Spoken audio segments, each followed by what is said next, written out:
Bismillahirrahmanirrahim. Assalamualaikum warahmatullahi wabarakatuh. Alhamdulillahirabbil alamin. Allahumma sholli wa sallim ala habibina wa nabiyyina Muhammadin wa ala alihi wa sahbihi ajmain. Rabbi shrah li sadri wa yassir li amri wahlul 'uqdatam min lisani yafqahu qawli. Teman-teman kajian Al-Hikam yang saya muliakan, pagi ini kita kembali akan bersama-sama membaca dan mempelajari beberapa kalimat hikmah dari kitab Al-Hikam Al-Athaiyah. Kita berusaha untuk memperbaiki dari kita yang belum baik, meluruskan dari kita yang masih bengkok, dan makin mengetahui apa-apa yang mesti kita gali dari diri kita sendiri. Bukan untuk melihat orang lain, apalagi terobsesi memperbaiki orang lain, bukan, tetapi untuk diri kita sendiri. Dan beberapa hikmah yang akan kita baca, kita mulai dengan hikmah yang ke-107. Jika ada waktu nanti akan kita lanjutkan hikmah ke-108. Mari kita mulai dengan membaca matannya. Sudah di-share di grup, dan bagi kita juga sudah membawa kitabnya mungkin diantaranya, yaitu kitab Al-Hikam yang ditulis oleh Asy-Syaikh Ibnu Athaillah Sakandari. Bismillahirrahmanirrahim. Subhanaka la ilma lana illa ma 'allamtana innaka antal alimul hakim.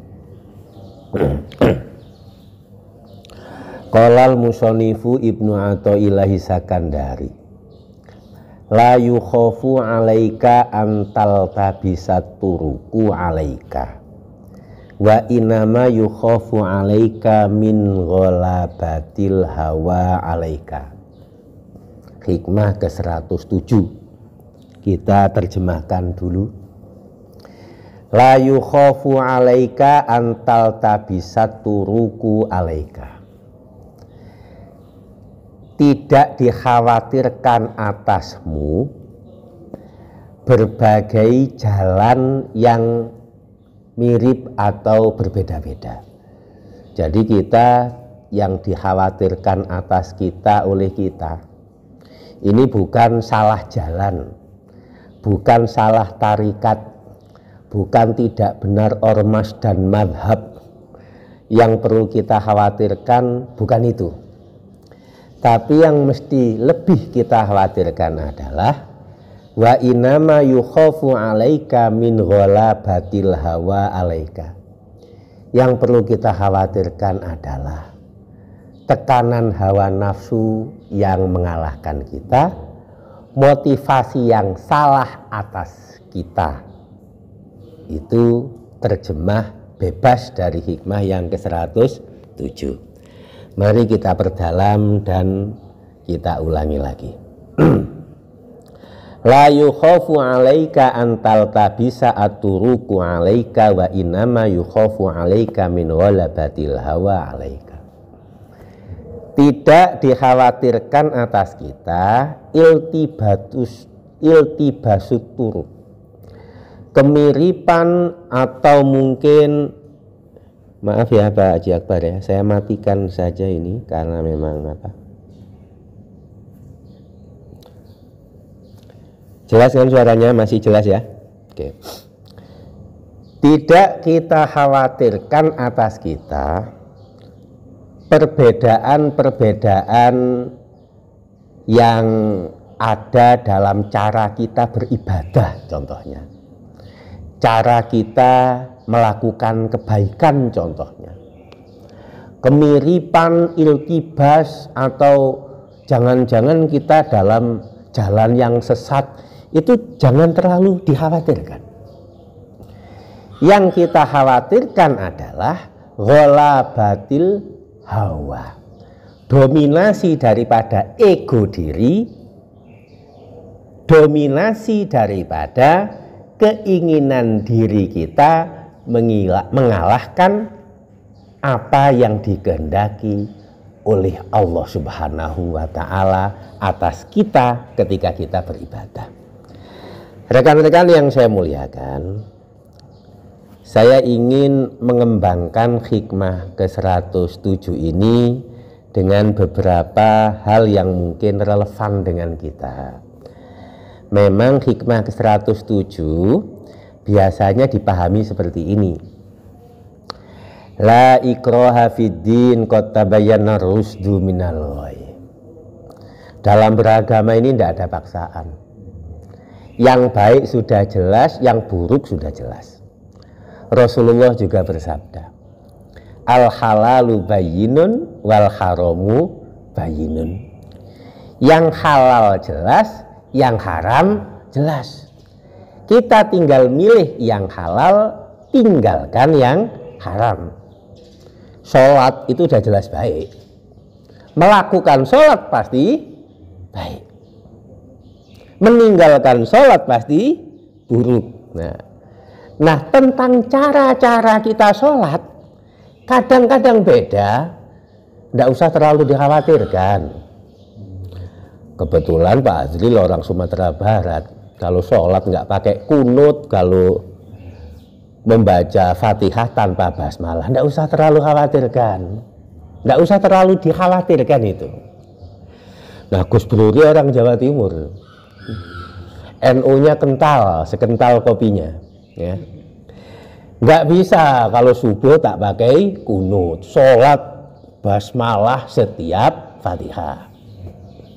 Nah, Pak Azril orang Sumatera Barat, terpengaruh Buya Hamka Muhammadiyah.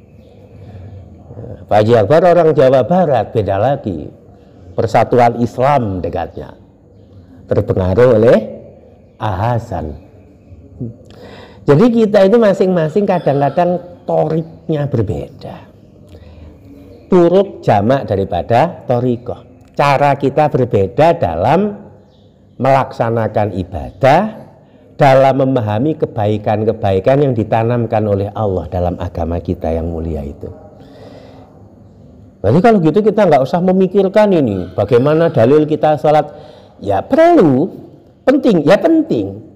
Tapi kan kadang-kadang kita nggak punya waktu untuk itu. Atau mungkin kita punya keterbatasan untuk itu. Orang sampai sekarang kalau kita tasyahud akhir, ada yang duduknya iftiros, ada yang duduknya tawaruk. Dalilnya apa sampai sekarang 90% kita juga tidak tahu. Tapi itu kita lakukan. La yukhafu alaika antal tabisa aturuk. Tidak usah terlalu dikhawatirkan sebenarnya. Cara-cara kita melakukan ibadah, tata cara kita dalam melakukan kebaikan. Kebanyakan kita lebih banyak tidak paham daripada pahamnya. Ngakunya saja mazhab Syafi'i, tapi juga dalilnya nggak ngerti, betul kan? Nah begitu. Jadi yang perlu kita khawatirkan di atas perbedaan-perbedaan cara itu adalah ghalabatul hawa alaika.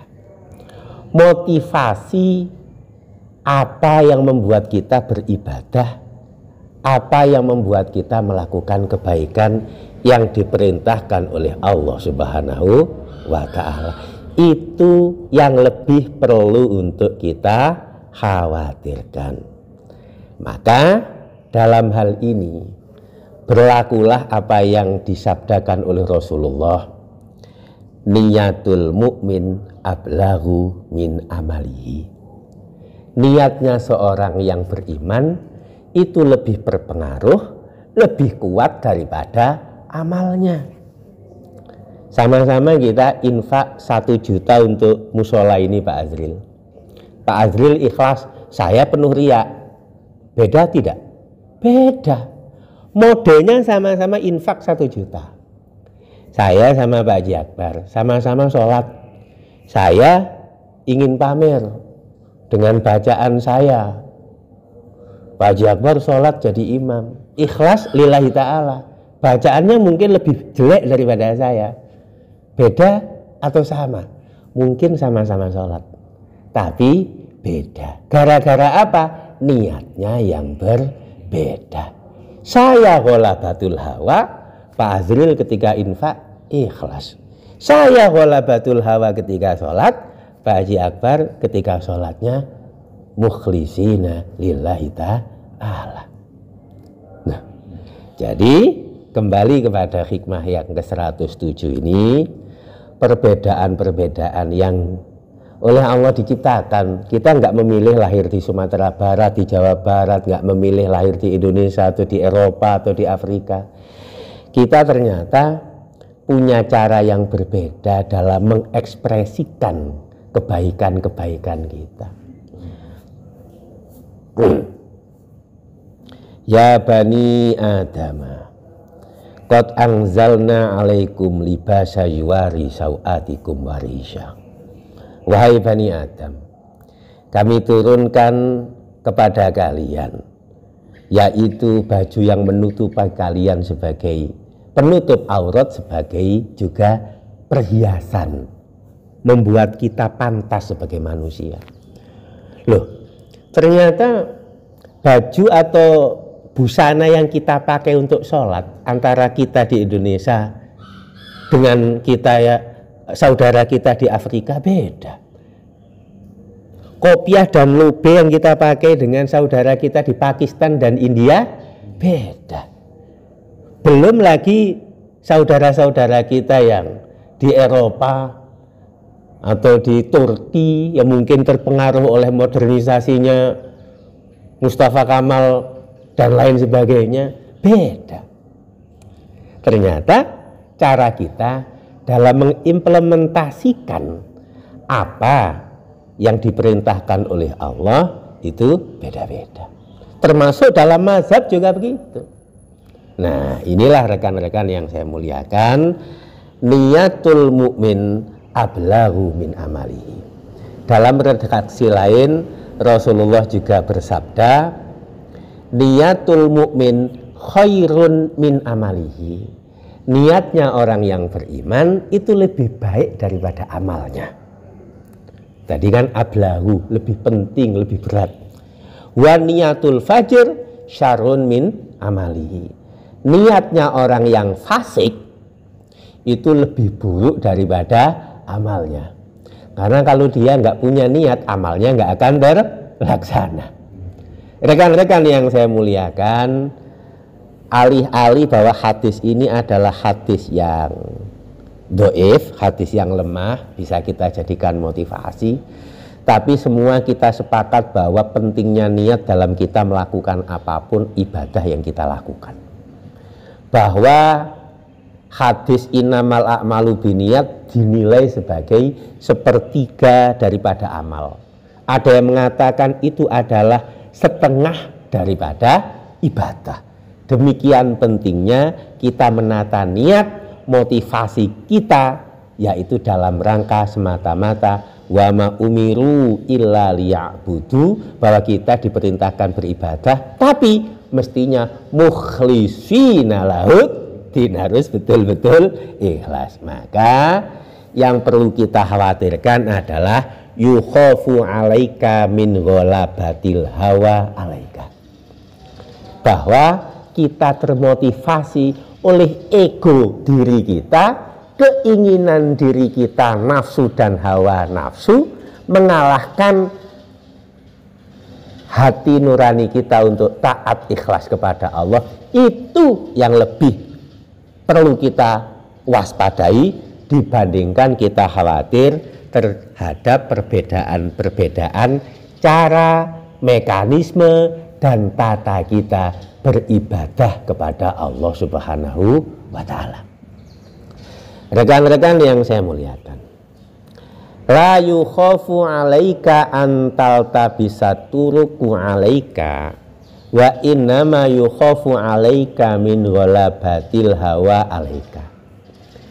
Yang barusan saya jelaskan itu adalah perspektif personal, dari kacamata kita melihat diri kita sendiri.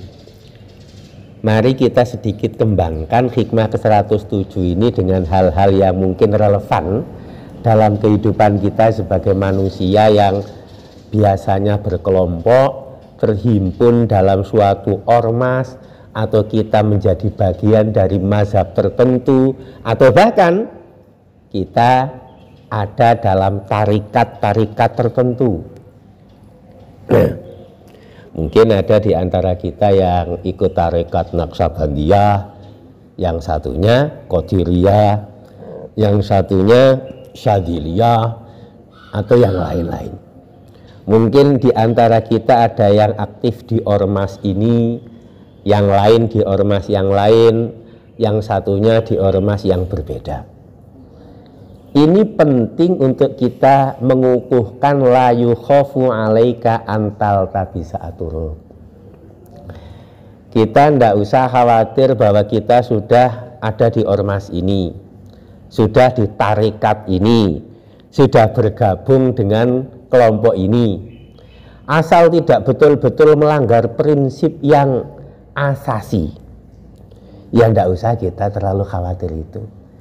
Di saat yang sama, jangan pula merasa paling hebat, lebih-lebih merasa paling benar, lebih-lebih memvonis yang lainnya pasti salah. Mana bisa seperti itu? Bukankah kita tidak tahu kebenaran yang hakiki? Sebenarnya kan kita hanya berikhtiar, menduga dan berzon saja. Bukankah juga Allah sudah memberikan gambaran kepada kita? Mari kita perhatikan apa yang disebutkan oleh Allah Subhanahu wa Ta'ala. Andailah Allah itu berkehendak, tidak susah kan bagi Allah untuk menjadikan kita semua satu umat yang sama. Walau sya'allahu la jama'ahum alal huda. Andailah Allah itu berkehendak, bisa saja Allah itu menjadikan kita semua mendapatkan hidayah. Dalam firman lain Allah mengatakan likulli minkum ja'alna syir'ata wa minhaja. Kan kita beda-beda memang diciptakan oleh Allah Subhanahu wa Ta'ala. Walau sya'allahu la ja'alakum ummatan wahidah. Andailah Allah berkehendak, bisa kita itu menjadi umat wahidah. Tetapi waliyabluwakum fima atakum fastabikul khairat. Masing-masing kita itu dijadikan beda-beda untuk fastabikul khairat. Ilallah marji'ukum jami'an fayunabbi'ukum bima kuntum fihi tahtalifun. Akhirnya nanti kita akan kembali kepada Allah, tinggal kita buktikan ketika yaumil hisab siapa yang terbaik di antara kita dari amal-amal kita. Jadi tidak usah khawatir tentang perbedaan-perbedaan kelompok kita, dan jangan terjebak dengan egosentris bahwa kelompok saya paling benar, kelompok yang lain pasti salah. Tinggal kita memperbaiki, berpacu, berlomba dalam kebaikan. Bisa jadi itu dengan kelompok kita yang berbeda-beda, ormas yang berbeda-beda, tarekat yang tidak sama, dan lain sebagainya. La yukhafu alaika antal tabisat turuk wa innama yukhafu alaika min ghalabatil hawa. Yang perlu kita khawatirkan, kita terjebak dalam motivasi yang salah, hawa nafsu yang menang, kita justru kalah oleh hawa nafsu kita justru merasa paling benar sendiri, bahwa orang yang berbeda dengan kita itu salah. Itu yang perlu kita khawatirkan. Rekan-rekan, itulah hikmah yang ke-107. Kurang dan khilafnya mohon maaf. Alafa minkum ihdinas siratal mustaqim. Ada kebaikan dari Allah, ada kesalahan murni, kesalahan dari saya pribadi. Mudah-mudahan ada kebaikan dan barokah. Alafa minkum. Sekali lagi, assalamualaikum warahmatullahi wabarakatuh.